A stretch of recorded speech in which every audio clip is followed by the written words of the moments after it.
जो चुनाव चल रहा उस चुनाव में कमल के निशान पर हमने अपने मतदाताओं को ज़्यादातर छड़ी बताई थी, तो उनको याद दिलाने के लिए कि कमल वाली बटन दबाना है, ये संदेश देने के लिए इधर आए हैं। इस बार के लोकसभा चुनाव में कौन सा मुद्दा सबसे ज़्यादा लोगों को प्रभावित कर रहा है? गरीब घरेलू बिजली का बिल 5 साल के अंदर, इस बार वो कमल वाली बटन दबाएगा तो 5 साल के अंदर गरीबों को घरेलू बिजली का बिल नहीं देना पड़ेगा। ये उनके लिए बहुत, वो कहते हैं कि साहब इतना दिन तक भैल हमके इस बार ये होगा, सारे भी सिस्टम बन गए हैं। एक तो ये उनके लिए है।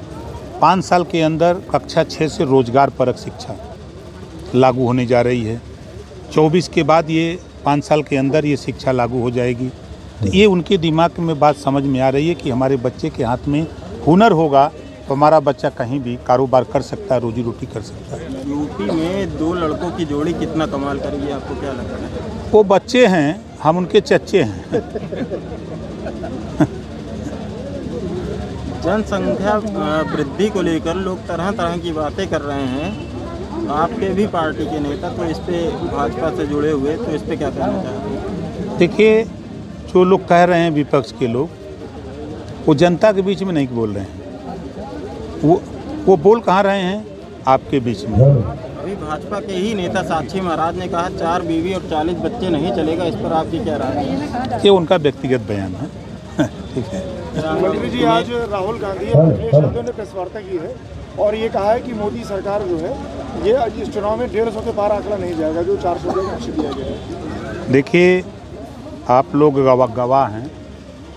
2017 के चुनाव में बसपा कह रही थी 300 सीट, सपा कह रही थी 300 सीट, हम लोग 300 पार, तो हम लोग 325 जीते। 17 में देखा आपने, और 300 जीतने वाले कहाँ खड़े हो गए? 47 पर। 22 के चुनाव में 400 जीत रहे थे अखिलेश जी, मैं साथ है। हस्र क्या हुआ, शायद मैं नहीं रहा होता तो 47 के नीचे खड़े हो जाते। उन लोगों के पास सिर्फ जबान है, काम नहीं है। यहाँ प्रधानमंत्री, गृह मंत्री, मुख्यमंत्री, सारे हमारे पार्टी संगठन एनडीए के लोग जनता के बीच में बूथ स्तर तक काम कर रहे हैं, जनता को अपनी बात बता रहे हैं। और वो लोग प्रेस वार्ता या ट्विटर पर या एक्स पर, यही तो काम उन लोगों का है। कैसे जीतेंगे? मंत्री जी, पंचायती राज व्यवस्था में जो आर्थिक भ्रष्टाचार के मामले सामने आते हैं, इसको किस तरीके से नियंत्रित किया जाएगा? देखिए भैया देखिए, अभी जुम्मा हम शपथ लिए, विभाग का चार्ज लिए, दूसरे दिन कुछ पढ़े, तीसरे दिन आचार संहिता लग गई।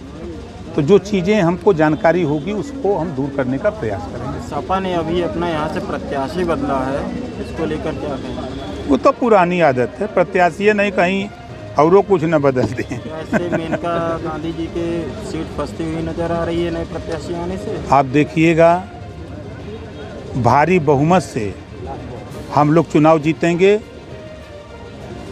ये सुल्तानपुर ही नहीं, 80 की 80 सीट चाहे कितनों कोई चिल्लाई, मोदी जी आई हैं।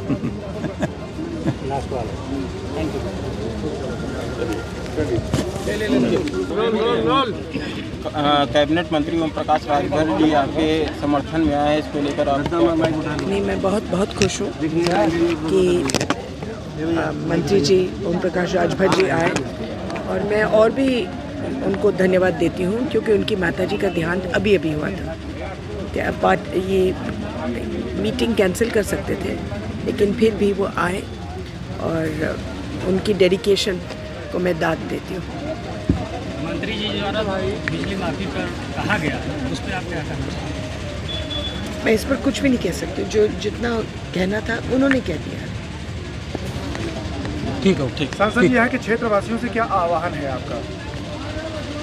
आह्वान क्या है? जो हमेशा का था बेटा, कि ऐसे सांसद को वोट दे दीजिए, ऐसे पार्टी को वोट दे दें, ऐसी सरकार को वोट दें जो आपकी सेवा में लगा रहेगा।